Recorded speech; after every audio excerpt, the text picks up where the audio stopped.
Hey guys, today we're going to start a small 4-part series on orchestrating heavy music.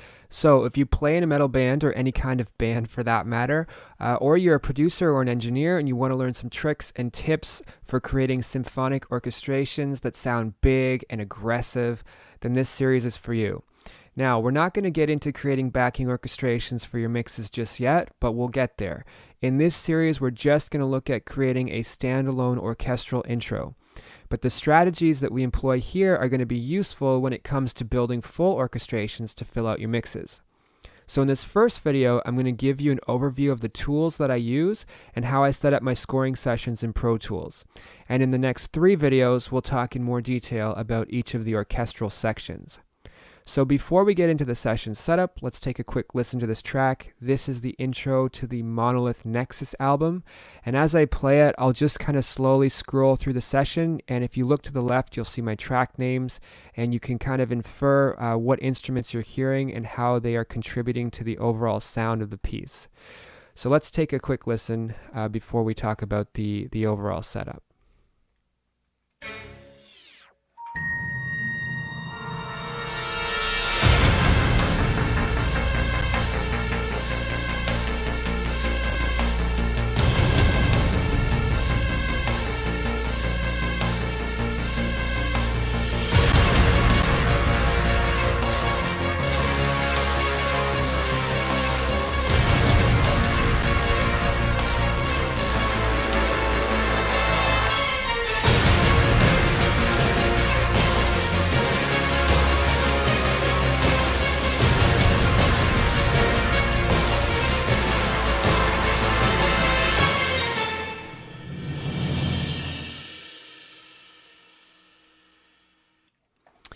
Alright, so as you can probably see and hear, there's a lot going on in this track, so we'll start from the top.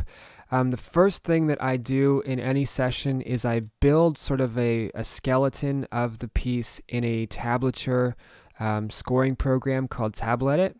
And similar, I'll just actually bring it up here quickly. It's similar to Guitar Pro or any other tablature editing program you might be used to. And basically, it just allows me to import the tempo map, first of all, for the piece, as well as have a reference in terms of the notes on a piano roll that I'm playing. So I am not a classically trained pianist. I'm a guitar player, and it's easier sometimes for me to see on a piano roll, for example, these are violin trills, exactly what the notes are, so that I can then play those notes on a MIDI controller. And we'll come back to why that's important for realism in the next video. But for now, it's just it's worth noting that I basically build a skeleton of this track first in this tablature editing program, and then I import that into Pro Tools.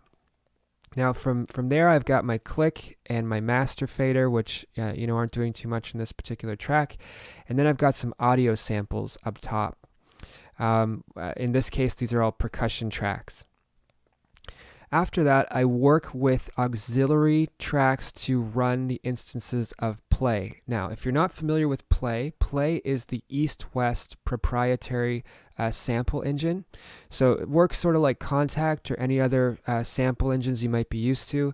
Basically, there's a main page for each instrument, which you have some different parameters you can play with, and then there's a browser tab where you can actually find the products that you have. In my case, I have the East West TeraDrive pack, so I've got a preloaded hard drive with these products on it, and then you can load up articulations in this window, and each of the articulations is on its own MIDI channel. So if I come back to my mixer here, you'll see that I've actually got 5 total MIDI tracks, all sending on different channels to this one instance of Play.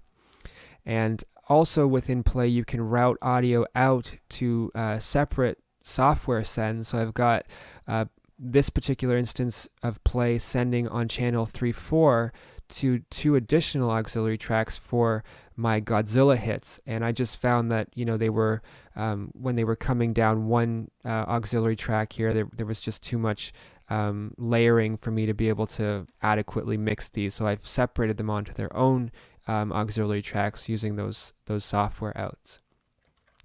So further down in the track, I have my synth percussion as well. So some of this is actually like soft synth sort of pulsing bass sounds. Here you can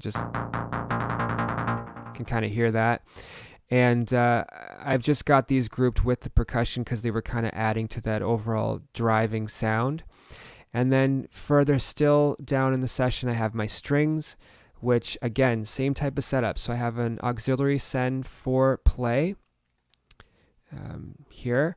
And then within that particular instance, I've got 12 different articulations. I've got some sort of slow, softer articulations up top, and then I've got some more staccato stuff. I also have some trills down at the bottom here.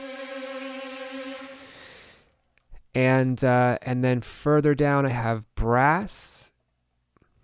And then at the very bottom, I have my woodwinds and my choir. So, as I said, in the following videos, we'll talk about each of these sections in more detail, but I hope that this gave you a good picture of what the session looks like. And if you did like this video, if you have any feedback, please leave it in the comments, and I'll see you in the next one.